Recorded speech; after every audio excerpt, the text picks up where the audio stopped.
Former NASCAR Cup Series driver and former IndyCar driver Danica Patrick recently sat down and did an interview with Awful Announcing where she discussed the state of NASCAR and the state of auto racing as a sport in the United States. She was asked by Awful Announcing, TV ratings for entities like NASCAR are well down from their peak. How healthy in this country is auto racing as a sport? She answered, I sat down actually with one really important person within NASCAR. One of the things I said was the races are way, way too long. People's consuming habits change because people can't keep their attention span long enough. So when you're asking them to sit in front of a television for 5 or 6 hours with pre-race and the race and everything, that's a lot of time to expect someone to be attentive. Sports all have their ebbs and flows. So let's talk about that. First, I do think some of the races are a little bit too long. It takes. Sometimes I'll admit sometimes it's been a long Sunday afternoon, and I take a nap during a NASCAR Cup Series race. However, when I'm at the track, I'm usually very engaged. There's lots of things happening, especially if you don't have really long red flags or anything like that. There's usually things happening. There's usually action. There's usually good racing, and you can be engaged. But I do think there's a difference between being there in person and watching on television. And I do think some of those races can get a little long on television, especially when you might have some long green flag races and there isn't a lot of racing happening. The cars have kind of been spread out. It's become more of a strategy race. And that's not to say there isn't a lot of intrigue and interesting things when that happen, but I do think some of the races could probably be a little shorter. I know what they do at my local short track is instead of maybe doing the 100, 200 lap races, which I actually enjoy those, they split them up and they do twin 60s. Obviously, that helps with the NASCAR Weekly Series points and everything like that. But they do split them up and make them shorter. And there's the racing is a little bit more aggressive.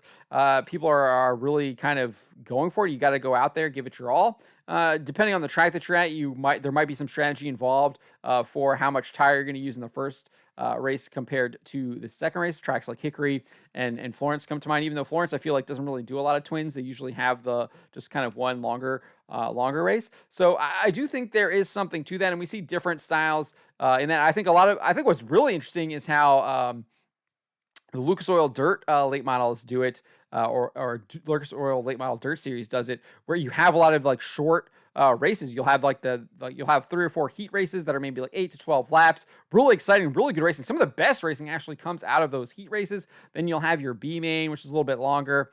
You might have a consolation race depending on the event, and then you have I don't know. You have different lengths of A mains between 50 to 100, and they're usually really exciting, and there's lots of different things going on. But they usually keep it shorter. But it's obviously you have it all kind of in a longer format. You're still having that kind of 4 or 5 hour, 6 hour format on TV, but you have it all broken down into shorter segments. And I know NASCAR tried to do that with the stage racing and everything like that. And I'm not like a big fan of the stage racing, but I really do like how the dirt stuff has like the heats and everything like that.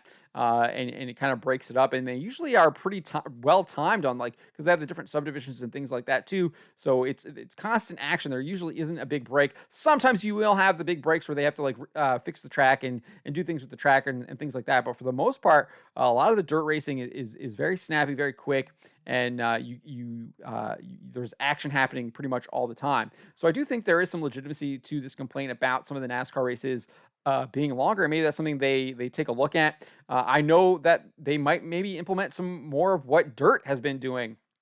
I know they were doing that a little bit with the Clash and having some of the heat races and things like that. And I do think that is an entertaining format. But let's go on here. Let's see what else Danica Patrick has to say here. She says, Formula One is on the rise, but NASCAR is struggling a little bit more. And there was a time when Formula One wasn't really a blip on the radar here in the States, and NASCAR drivers were everything. A lot of that correlates with, yes, the product, but also the marketability of the drivers within it and the personalities. NASCAR suffered a lot of losses when it comes to their personalities, with a lot of the big famous names being gone. There was Jeff Gordon, Dale Earnhardt Jr., and Tony Stewart, and myself, and Carl Edwards. I'm sure that Formula One will have its dip in popularity somewhere down the line, and other motorsports will be on the rise. So I don't know if I think there is something to say to what she's saying here, that the marketability of the drivers within it and the personalities. But I think, and we've heard this from Kenny Wallace, he says, actually, it wasn't Kenny Wallace. I think he was talking to AJ Allmendinger, and AJ Allmendinger was kind of telling him that a lot of the sponsors actually, or maybe it was Kurt Busch, I can't remember. Someone did an interview with Kenny Wallace, and they told him that the sponsors are kind of tamping down a lot of the personalities of these drivers, so you don't get to see them express their personalities. You don't get to see a Dale Earnhardt Sr. Saying, "Oh, that's just rubbing his racing." You don't get to see a Jimmy Spencer out there.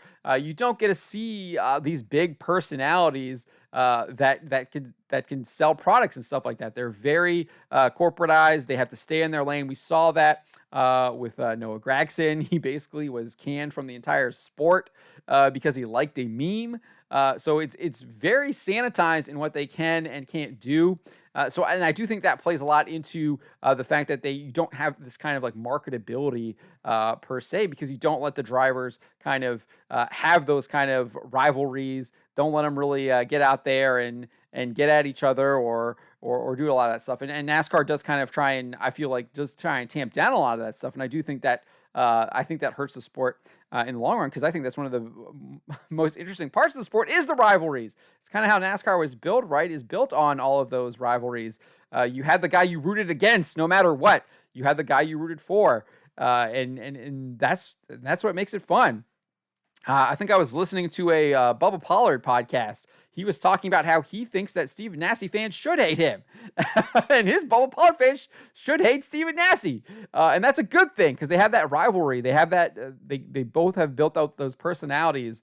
Not only are they like really good drivers, but they have that personality. They have that marketability. People want to go see them. They want to follow them. And they want to see that rivalry between Bubba Pollard and Stephen Nasse. So I definitely think there's something to that here as well. Even with Carl Edwards, I don't feel like he had like any big rivalries, but he was a big personality. He's doing flips off his car. He's always got that big smile. He's got that swagger, and I do think that there's something kind of missing in that from a lot of these drivers now. And that's not to say they're not out there. I mean, obviously we see a lot of the passion and stuff in the Xfinity Series race and all the drama going on with Sheldon Creed and Austin Hill this past weekend, and you see some of that stuff. You see some of those personalities coming out. But once you get to that Cup level, they definitely have like tamped it down a lot. I mean, even guys like Joey Logano used to be like the big hotheads and stuff like that. Who's his